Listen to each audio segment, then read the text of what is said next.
Olá pessoal, vamos aqui para o nosso vídeo número 2, certo? A gente já começou a falar sobre biossegurança e a gente vai para esse nosso slide aqui, onde a gente vai falar de alguns tipos de fatores que aumentam e fatores que diminuem a probabilidade de um acidente acontecer, né?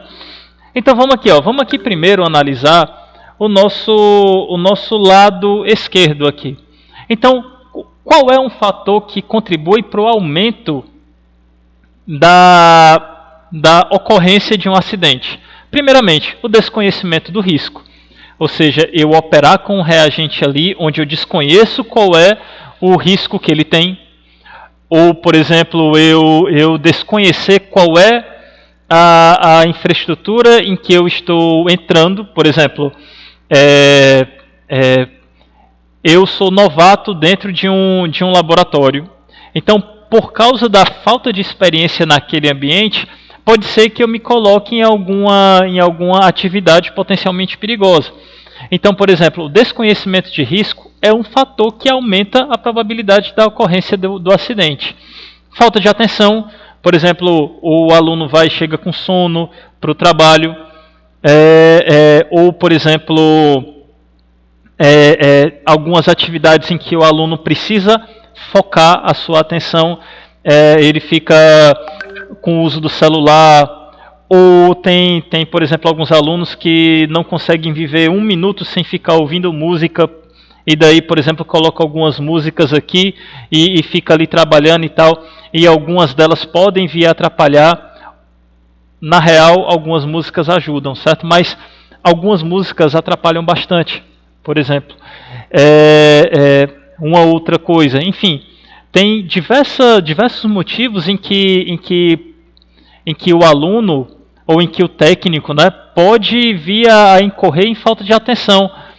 Por exemplo, uma conversa paralela ali, ou seja, não confundam conversa paralela com aquela conversa orientativa. Olha, fulano, eu vou estar fazendo essa tarefa aqui.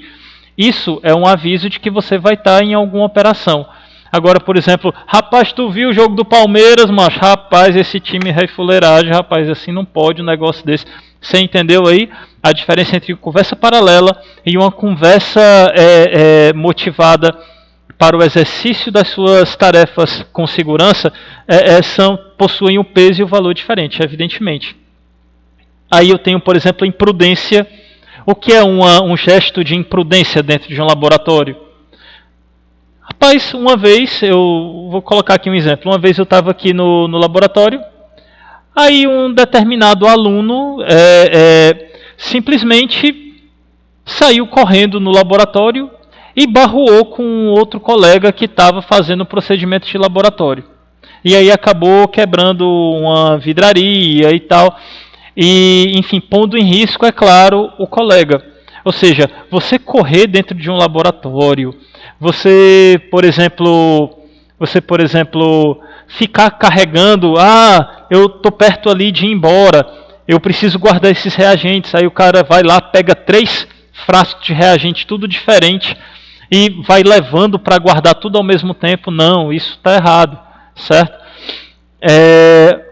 A pressa, o estresse, entendeu? Então, assim, um laboratório de pesquisa, um laboratório de desenvolvimento, um laboratório de controle de qualidade tem as suas tarefas e tem as suas responsabilidades. E precisam ali honrar com os cronogramas que são estabelecidos, né?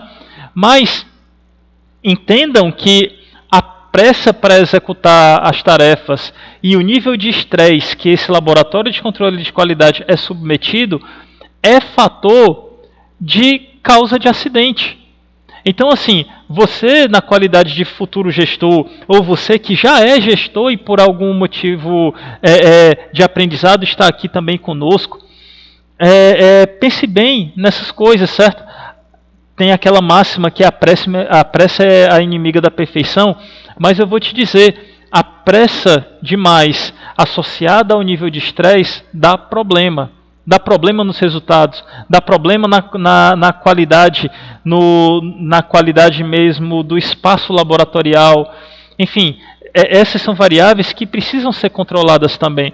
Eu já trabalhei em laboratórios absurdamente com peso ali,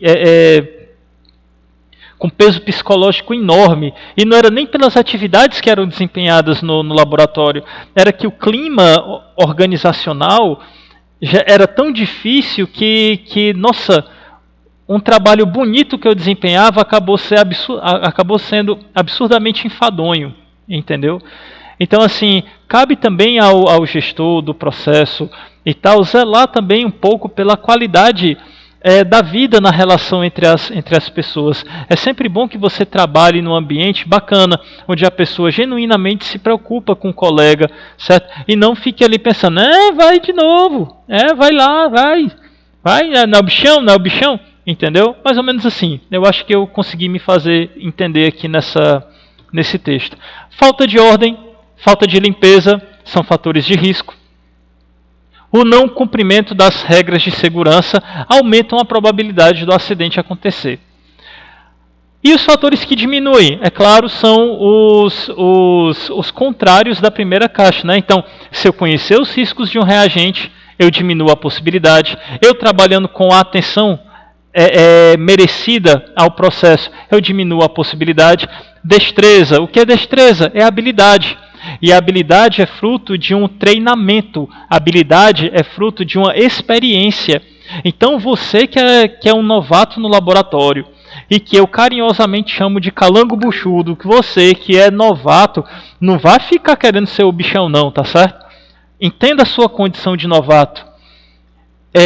Chegue e fale, olha, eu sou novo nesse processo e tal, tem como me ajudar? Não tenha vergonha disso, isso não é expor uma fraqueza, certo? É só para você falar, claro, olha, eu sou novato aqui, tem como só dar uma orientada, ficar observando aqui e tal. Não há problema nisso, entendeu? Você vai lá, executa suas atividades e tal, e daí você vai ganhando prática, e daqui a pouco você já vai estar com um nível tão bom que daí você vai começar a inspirar confiança nos outros, entendeu? E aí você vai ser o camarada a receber aquele que está inseguro com outro olhar, com um olhar mais acolhedor e dizendo, não, cara, fica tranquilo que eu estou aqui observando, vai lá, vamos lá, que eu vou aqui te acompanhar, eu vou aqui te ajudar a entender e tal. E é assim que tem que ser. E é claro, o respeito às regras de segurança também são fatores que diminuem a probabilidade do acidente. O meu apelo é sempre no sentido da compreensão, certo? Ninguém nasce pronto. Então, receber um novato, receba e ajude ele a crescer e se transformar numa fortaleza. Entende?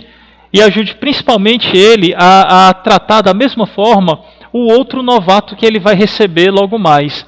Entendeu? É sempre assim que eu acho que eu acredito que deva ser um ambiente de trabalho, sabe? Um ambiente de cooperação. Vamos aqui. Ela não está me obedecendo. Opa, pronto. Vamos ver aqui. Opa, voltou. E agora foi. Bom, pessoal, então assim, ó, nesse ínterim, quais são os tipos de risco, né? Quais são os tipos de risco que a gente pode avaliar aqui? Existem os riscos químicos, os riscos biológicos, os riscos ergonômicos, os riscos físicos e os riscos acidentais. Certo? Aqui já deu para notar que cada um desses riscos traz um desenho interessante, né?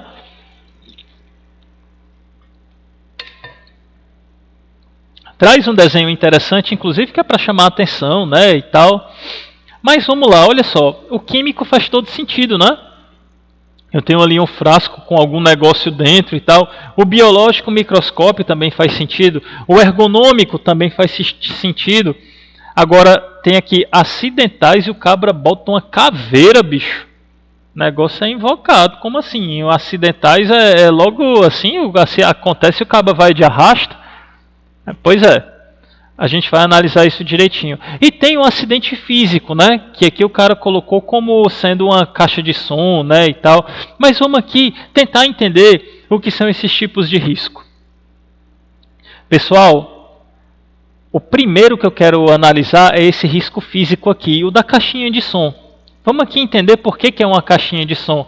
Então vamos lá. Quando eu tenho ruído elevado, calor, ou frio, ou pressão, ou umidade, radiação ionizante e não ionizante, vibrações, isso aí é denominado risco físico.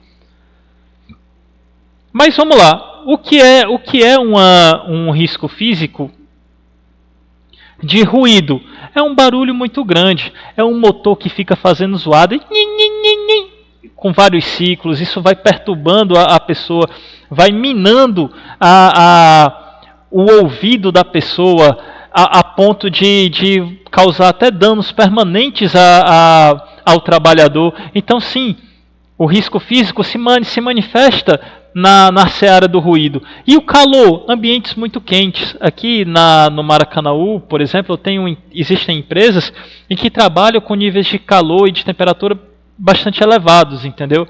Então, o calor também é um fator de risco para o colaborador. Ou o frio. O frio elevado também é um fator de risco. Exemplo, quem trabalha em câmaras frigoríficas, por exemplo, existem algumas empresas lá no Porto do Mucuripe que trabalham em temperaturas de menos 50 graus Celsius, entendeu? Então imagine um armazém enorme de pescados e frutos do mar com a temperatura ali de menos 50 graus Celsius. O que é que, por exemplo, pode acontecer numa temperatura como essa, menos 50, menos 60 graus Celsius? Primeiro, se você encostar com as mãos nuas em qualquer parte ali metálica dentro da estrutura, você fica colado, para começo de conversa. Então você já tem que entrar ali todo protegido. Mais do que isso, o tempo de permanência muito pequeno sem a proteção térmica já causa ali uma sensação de desconforto absurda. Então, o frio também é um fator de risco físico. Aí vem a umidade, excesso de umidade, radiação ionizante e não ionizante. O que é uma radiação ionizante? O que é uma radiação ionizante? Quem é que consegue lembrar aqui o que é uma radiação ionizante? Uma radiação ionizante é, por exemplo, você trabalhar com raio-x. Uma radiação ionizante é aquela radiação que tem a capacidade de atravessar o nosso tecido, bombardear ali algumas moléculas de DNA que nós temos e arrancar alguns elétrons dessas ligações que a gente possui. Na ocorrência em que alguns elétrons do nosso corpo são arrancados, o DNA pode sofrer alguma alteração. E em sofrendo alguma alteração, pode se replicar de maneira errônea. E isso acaba por provocar algum problema, como, por exemplo, algum tipo de câncer ou outra coisa. Então, a radiação ionizante é aquela que tem poder de penetração, é aquela que tem poder de entrar e ionizar o tecido humano. Entenderam? E uma radiação não ionizante? Uma radiação não ionizante é, por exemplo, uma radiação, vamos aqui caracterizar, o infravermelho, por exemplo. O infravermelho é uma radiação que acarreta na vibração das partículas da matéria orgânica. Então, por exemplo, se eu trabalho num ambiente em que gera muita radiação infravermelho, eu vou sentir um calor enorme e aquilo ali vai poder me dar algum tipo de queimadura. Entendeu? Então, assim, eu tenho ali a radiação ionizante, que é aquela que tem a capacidade de ionizar algumas espécies químicas no meu corpo. E eu tenho a radiação não ionizante, que são aquelas que, apesar de não possuírem penetração, mas elas podem aquecer, elas podem, enfim, elas interagem de alguma maneira danosa ao nosso corpo. Tá ok? Aí nós temos também as vibrações. No ano de, acho que foi 2016, foi 2016 para 2017, eu peguei uma tarefa ingrata de realizar um peneiramento de um material lignocelulósico, né? Estava fazendo um projeto e esse projeto envolvia uma etapa em que eu peneirava um material de madeira, madeira moída, né? E foi feito o quê? Foi feito um quadro de mais ou menos 4 metros quadrados ali. Na realidade, tinha pouco mais de... vamos pegar aqui que a máquina tinha... Eu minto. A máquina tinha cerca de 1,5 m, 1 metro quadrado. Vamos aqui arredondar, tinha mais ou menos 1 m². Era uma peneira gigante em que a máquina ainda estava sendo construída, então as peneiras tinham que ser seguradas manualmente. E não tinha quem conseguisse me ajudar a fazer esse procedimento. Alguém tinha que ficar na outra etapa e o outro tinha que ficar segurando ali a peneira. Olha, eu vou dizer para vocês, eu fiquei por cerca de 1 hora segurando essa peneira, certo? E depois eu senti dor em todos os ossos do corpo por mais de 1 mês. Tal foi o dano que eu sofri nessa etapa. Então eu ferrei os meus ombros, eu ferrei os meus cotovelos, eu ferrei todas as juntas dos meus dedos. A minha munheca ficou acabada, certo? Foi bastante ruim para mim. Eu levei um carão enorme do médico que ele falou que em alguns casos poderia ter gerado até uma cavitação dentro da minha corrente sanguínea, eu poderia ter tido um infarto. Então, assim, o risco dos problemas por causa de vibração é enorme. Não admitam realizar algum procedimento em que você vai receber uma vibração enorme ali para fazer a gestão. Não. Inclusive, alguns equipamentos de vibração, que, por exemplo, existe um equipamento da construção civil que fica batendo a terra, né? O operador ele só é autorizado a ficar nessa máquina de 15 em 15 minutos para depois ter um descanso de tanto tempo. Porque se ficar mais do que isso pode causar alguma lesão. Ok? Então a gente vem também para os riscos químicos, né? Ou seja, eu tenho poeiras, fumos, gases, vapores, névoas, neblinas e etc. Sim, poeira é um risco químico, certo? A gente vai tratar disso depois, tá? Mas enfim, esses aqui são caracterizados como poeira. E daí eu tenho o risco biológico. Assim, eu não fiz a referência das cores, mas químico, a cor é vermelha. Biológico, a cor é marrom. Então eu tenho fungos, vírus, parasitas, bactérias, protozoários, insetos. Eu tenho os riscos ergonômicos, que é a coloração amarela. Então, o levantamento de um transporte manual de peso, monotonia, repetitividade, o ritmo excessivo, postura inadequada de trabalho, trabalho em turnos, tudo isso pode estar associado a um risco ergonômico. E agora, pessoal, o risco acidental. Esse aqui que tem uma caveirinha azul. Vamos aqui analisar essa caveirinha azul. Ó.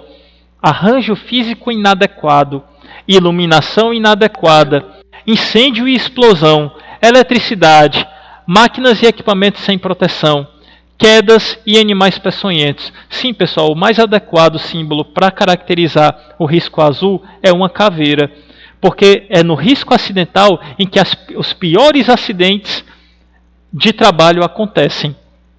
A internet está apinhada de acidentes físicos que mostram trabalhadores sofrendo os mais diversos danos e até, vou dizer para vocês, mortes terríveis estão dentro desse campo em azul. Ah, mas esse azul aqui está atrelado à biossegurança? Também está atrelado à biossegurança, mas ele não se limita só à biossegurança, ele se limita também, quer dizer, ele se materializa também nas várias outras atividades que a indústria possui. Exemplo, o trabalho de uma empilhadeira, pode sim existir um risco acidental ali envolvido, certo? É claro que esse campo em azul dentro de um ambiente de laboratório de química, eu farei questão de dizer para vocês quais são os riscos associados a acidentes que podem acontecer dentro de um laboratório. Tá bom, pessoal? Aqui nós temos exemplos de alguns riscos físicos, né, dentro de um laboratório. Essa senhora que está com a luva ali até o antebraço, ela está trabalhando com nitrogênio líquido, e em trabalhando com nitrogênio líquido, ela pode ter uma queimadura a frio, né? Ou seja, não é só o quente que queima, o frio também queima, e queima com bastante eficiência, certo? Nós temos ali estufas, né, fornos mufla, que podem te dar queimaduras. Eu, por exemplo, perdi uma sobrancelha num forno mufla desse no passado, certo? Ali a gente tem do lado uma bateria Sabelin que trabalha com frascos quentes, né? Aqui embaixo, onde tem esse desenho dessa pessoa, é uma radiação ionizante que está atravessando essa pessoa, né? Um exame de raio-x. E aqui nós temos o perigo causado por pressões elevadas, no caso os autoclaves, né? Que são essas panelinhas aqui grandonas, que vocês vão ver aqui quando chegarem no laboratório. Riscos ergonômicos, ou seja, eu tenho a postura como um dos riscos ergonômicos mais pronunciados na nossa área. Inclusive eu aqui estou ferrando a minha ergonomia, deixa eu me ajeitar aqui, que é para poder continuar dando uma aulinha boa aqui para vocês. E a gente tem os riscos de acidente de laboratório. É o que? Uma explosão, qual é o caso da primeira figura. Eu tenho aqui a queda de algum reagente, vidraria quebrada. A gente tem aqui uma pessoa carregando vários frascos ao mesmo tempo. Aqui uma pessoa trabalhando com as canelas e o joelho à mostra, isso é definitivamente proibido, certo? E aqui a gente tem alguns acidentes com bico de Bunsen também. Lembre-se, a maioria dos acidentes estão relacionados à frequência na qual o laboratorista está sujeito a um determinado risco. Portanto, em ordem decrescente temos exposição a agentes agressivos ou tóxicos, lesões com produtos cáusticos e corrosivos, queimaduras com produtos inflamáveis, acidentes com vidrarias e materiais perfurocortantes, acidentes com equipamentos elétricos, problema de exposição à radiação ionizante. Sim, isso daqui é, digamos, uma ordem em que problemas acontecem. E eu vou formular aqui um outro vídeo para a gente continuar aqui a nossa aulinha.